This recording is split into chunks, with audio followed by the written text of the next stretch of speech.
Hello, नमस्ते। कैसे हैं आप सब। आज की हमारी कहानी है अरेंज मैरिज। चलिए दोस्तों, कहानी शुरू करते हैं। रेखा, कुछ बताओगी? अचानक तुम तन्वी को लेकर यहाँ क्यों चली आई? सविता जी ने अपनी बेटी से पूछा, जो कि अपनी 20 वर्षीय बेटी को लेकर अपने मायके आई है। क्यों माँ, बिना कोई काम हम यहाँ नहीं आ सकते? रेखा ने अपनी माँ से कहा।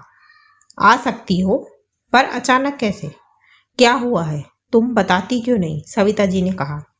कुछ नहीं हुआ माँ, कुछ भी नहीं हुआ, रिलैक्स, रेखा ने कहा। अरे रिलैक्स कैसे करूँ? रिलैक्स, दामाद जी तो कुछ और ही कह रहे हैं और तुम कह रही हो रिलैक्स, सविता जी ने कहा। ओ, तो शिकायत कर दी आपके दामाद जी ने मेरी, रेखा ने कहा। कैसी बातें कर रही हो तुम? वो तन्वी के पिता हैं, तुम्हारे पति हैं, तुम्हारा बुरा थोड़ी चाहते हैं, सविता जी ने कहा। माँ, जब तुम सब जानती हो तो घुमा फिरा कर बातें क्यों कर रही हो? रेखा ने कहा। हाँ, जानती हूँ। अरे, तन्वी को देखने लड़के वाले आने वाले थे और तुम इसे लेकर यहाँ चली आई। कमाल है। कौन सा कल की कल तन्वी की शादी हो जाती। अरे, 1-2 साल तो रिश्ता देखने दिखाने में ही लग जाते हैं। और 20 की है तन्वी, कोई छोटी नहीं है। अरे, तुम्हारी शादी हुई तब तुम 18 की थी, फिर भी सब हुआ ना। कितना अच्छा संभाला सब तुमने। अब तो तुम खुद यहाँ नहीं रुकती हो। 20 की उम्र में तो तुम माँ बन गई थी। बेटा, अभी बस लड़का देखने आ रहा है और अगर तुमको पसंद ना हो तो दूसरा लड़का देखेंगे, सविता जी ने कहा। फिर तन्वी कुछ बोलती उससे पहले ही रेखा ने उसे चुप करा दिया और उसे वहां से जाने को कहा। जब तन्वी चली गई तब रेखा ने अपनी माँ से कहा, माँ, आपकी कही एक एक बात सही है। मेरी शादी 18 की उम्र में हो गई थी। अरेंज मैरिज, जानती हूँ माँ, अरेंज मैरिज क्या होती है? अरेंज मैरिज वो होती है जिसमें प्यार होना जरूरी नहीं होता। अरेंज मैरिज में बच्चे हो जाते हैं, पर प्यार जरूरी नहीं है कि होगा ही होगा। हाँ, कुछ लोग किस्मत वाले होते हैं जिनको अरेंज मैरिज में भी एक दूसरे से प्यार मिलता है, पर सब किस्मत वाले तो नहीं होते ना माँ। और वैसे भी प्यार एक एहसास है, जो कि एक रॉ फीलिंग है। अब अरेंज मैरिज में आपको एक बंदा दिया जाता है जिससे आपको प्यार करना ही करना है, पर माँ प्यार करते नहीं है। प्यार होता है अपने आप, नेचुरली।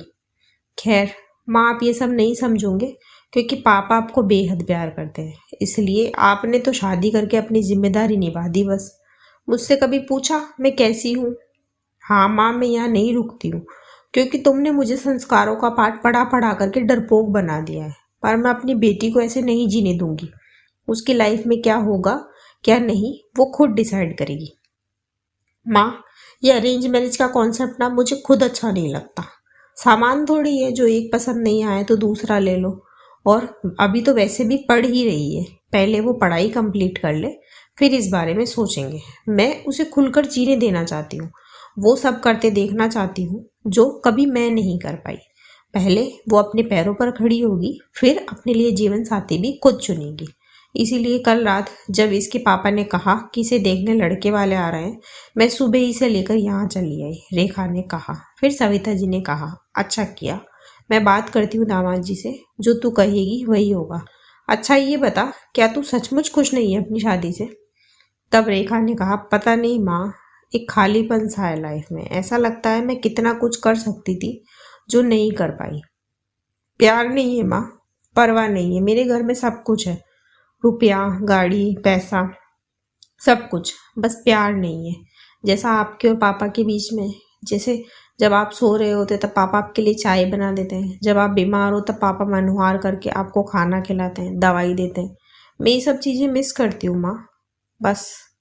खैर छोड़ो माँ, अब ये सब बस अपनी बेटी के साथ नहीं होने दूंगी। फिर सविता जी ने अपनी बेटी के सिर पर प्यार से हाथ रखा और कहा, ठीक है बेटा, जैसा तू कहे। दोस्तों, शादी में उनकी मर्जी तो जरूर शामिल होनी चाहिए जिनकी शादी है। इसी मैसेज के साथ कहानी खत्म होती है। कहानी आपको कैसी लगी मुझे कमेंट बॉक्स में ज़रूर बताएं। ऐसी ही और कहानियाँ सुनने के लिए मेरे चैनल KNY के हिंदी कहानियाँ को सब्सक्राइब ज़रूर करें। थैंक यू सो मच दोस्तों, थैंक्स फॉर वॉचिंग।